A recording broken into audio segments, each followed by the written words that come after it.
Madame, mademoiselle, monsieur, bienvenue à Métro News. Voici les principaux titres qui seront développés aujourd'hui. Le président Jovenel Moïse est arrivé mercredi en Italie où il entame une visite officielle de 3 jours durant laquelle il doit rencontrer le pape François. Le sénateur Antonio Cherami et le député Jerry Tardieu ont annoncé leur démission du parti Vérité en raison de désaccords sur la subvention accordée par l'État à cette formation politique. Des agents de la police nationale sont déployés dans l'enceinte de la faculté des sciences humaines où les cours doivent recommencer 11 mois après la fermeture de cette entité de l'UEH. Métro News vous est apporté par Haytrack, l'esprit bâtisseur, et Inoto SA, concessionnaire des véhicules Toyota. L'huile mobile, c'est qualité et performance qui fait partie de toute activité que nous entreprenons chaque jour dans la vie. Dans le développement de la société, quel que soit le domaine où vous évoluez, l'huile mobile toujours garantit bon fonctionnement moteur, tout appareil, à toute machine. L'IPAB jamais la guerre en route. Et ses partenaires à 100%. L'huile mobile pour moteur, dirait plus longtemps. Chaque continent, chaque pays, chaque route est différente. Derrière chaque virage, une nouvelle aventure vous attend. Toutes les routes nécessitent une attention particulière. C'est pourquoi, achetez votre Toyota chez un distributeur officiel. Vous obtenez un véhicule fabriqué spécifiquement pour votre pays, un service après-vente spécialisé and genuine spare parts that will make your investment and vehicle perform to the maximum.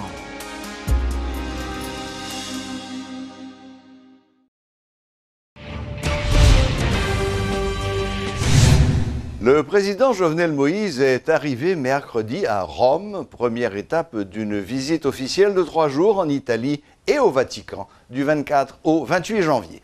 Jovenel Moïse doit s'entretenir successivement avec le secrétaire d'État, le cardinal Pietro Parolin, le premier ministre italien Sergio Mattarella et le président du Conseil, Paolo Gentiloni Silveri.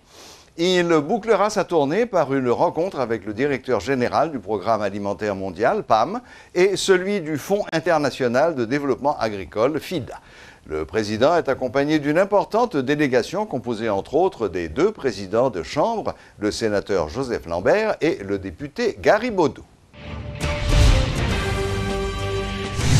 Le financement des partis politiques ne produira pas l'effet escompté pour toutes les formations politiques. Les dirigeants de Vérité, deuxième force politique après les élections de 2016, en ont fait la triste expérience au cours de ces derniers jours. Le sénateur Antonio Cherami et le député Jerry Tardieu ont en effet annoncé leur démission de cette formation politique en raison de désaccords sur la subvention de l'État.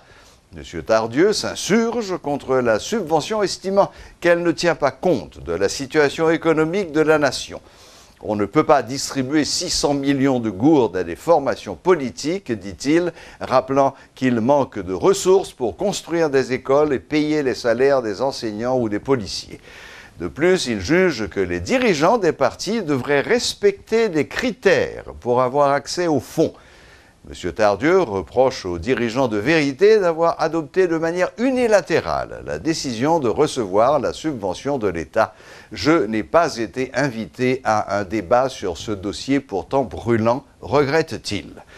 Le député de Pétionville ajoute que d'autres désaccords motivent sa décision. Il y a depuis plusieurs mois des zizanies entre les principaux dirigeants de Vérité sur leur positionnement par rapport au pouvoir, se plaint M. Tardieu.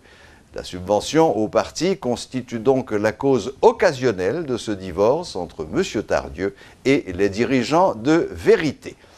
Bénéficiant de l'appui de l'ex-président René Préval, le parti Vérité avait obtenu de très bons scores lors du premier tour des législatives de 2015 avec plusieurs candidats terminant aux 2 premières places. Les activités académiques sont sur le point de reprendre à la Faculté des sciences humaines après 11 mois de fermeture. Suite à la demande du rectorat de l'UEH, des agents de la police nationale sont déployés dans l'enceinte même de la faculté dans le but de contrecarrer des possibles fauteurs de troubles. Cependant, cette décision ne fait pas l'unanimité. Alors qu'un groupe d'étudiants s'en réjouit, d'autres s'y opposent. Ils continuent d'exiger la réforme au sein de l'UEH. Suivez ce reportage d'Éloge Millefort et Paul Léel. Que ce soit pour payer des frais administratifs, renouveler leur carte d'identification ou encore faire le choix de leur cours pour la nouvelle session, à la Faculté des sciences humaines ce jeudi 25 janvier, les étudiants s'étaient précipités. Dans les couloirs de l'administration, comme à l'entrée de certaines salles, de longues files d'attente étaient constatées. 11 mois après que les étudiants réformistes aient bloqué les activités académiques au sein de cette entité de l'UEH, l'administration dirigée entre autres par Mme Nora Brutus veut changer la donne.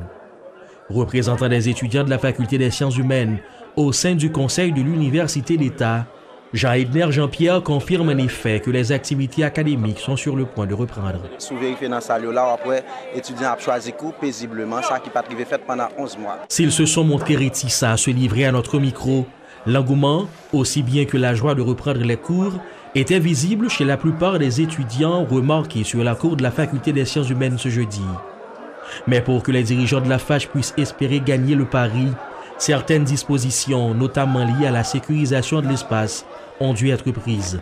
Le représentant des étudiants de cette entité au sein du conseil de l'UEH affirme que pour contrôler l'action des réformistes, la police nationale a été sollicitée. Activité sous route pour reprendre avec présence de la police bien sûr parce que ça fait 11 mois. Faculté a sorti à vie pour demander aux étudiants de venir choisir cours, ça n'a pas de jamais arrivé fait, mais je dis à la grâce à la présence de la police, ça a fait calmement. Une dizaine d'agents du corps d'intervention et de maintien d'ordre CIMO sont en effet cantonnés à la Faculté des sciences humaines. Mais là où elle rassure en ce qui concerne la reprise des cours, cette présence policière déplaît aux adeptes de la réforme. Évoquant le principe de l'inviolabilité de l'espace universitaire, Rudy Joseph ne mâche pas ses mots. Présence agent CIMO dérange nous complètement mon cher. Depuis nous CIMO, nous bâton, nous gaz, nous violence. Très ferme, l'étudiant en sociologie n'en démord pas. Des professeurs qualifiés, des meilleures conditions d'apprentissage, ce sont quelques-unes des nombreuses revendications des partisans de la réforme. Et pour que les activités académiques reprennent à la FACH, le rectorat de l'UEH doit utiliser les dispositions lui permettant de faire appel aux besoins aux agents de police. Rudy Joseph n'y voit qu'une vaine tentative. Nous croyons que la réforme c'est lui-même qui est primordial. Pour chita, pour poser problème, et chaque étudiant, chaque entité de l'université a confronté pour poser problème pour l'autre université. Certaines entités ont fait les frais pour la lutte de la réforme à l'Université d'État d'Haïti. Tout comme la faculté d'ethnologie au Champ de Mars, la faculté des sciences humaines est perçue comme étant le bastion des réformistes. Situé dans l'impasse Eliazar à l'avenue Christophe, cet espace universitaire est souvent le théâtre d'actions violentes. Et alors que près d'un an après sa fermeture académique, les responsables tentent timidement de reprendre les cours, bien des étudiants auront totalement perdu une année en raison de ce conflit. 2017 a été une année désastreuse sur le plan migratoire. C'est la conclusion du dernier rapport du collectif des organisations pour la défense des droits des migrants et rapatriés. Dans ce document rendu public ce jeudi, le Codemir informe que durant l'année 2017, plus de 111 400 personnes, dont environ 1640 enfants non accompagnés, ont traversé la frontière haïtiano-dominicaine. En conférence de presse, le collectif a attiré l'attention des autorités haïtiennes sur la nécessité d'adopter une vraie politique migratoire afin de faire respecter les protocoles d'accord sur les mécanismes de rapatriement. Suivez ce reportage de Luxon Saint-Ville et d'Elsie Dieulassin. Confiscation ou destruction de documents d'identité, conditions dégradantes, cruelles et inhumaines de détention, des dizaines de milliers d'Haïtiens ont été rapatriés au niveau de la frontière haïtiano-dominicaine au cours de l'année 2017. Jusqu'au début de l'année 2018, les rapatriements d'Haïtiens se sont poursuivis en violation de toutes les normes. Traitement yo bay moun yo, les déporté yo mette yo dans cage et quel que soit moun même ou ta tout problème mental ou pas traiter rapatrio, même je vais traiter au chien la caillou. Le constat est affligeant. Le Codemir tire la sonnette d'alarme. Révolté, M. Néré appelle au respect des droits des migrants. Même les citoyens à vivre dans une situation irrégulière, citoyens à vivre dans une situation illégale, mais ils ont droit.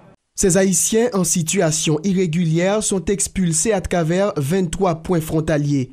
Le problème doit être adressé entre les deux pays en vue de régulariser la situation, souhaite le défenseur des droits des migrants. Une rencontre binationale est prévue pour mars prochain. Pierre Garonneré invite les autorités haïtiennes à profiter de cette occasion.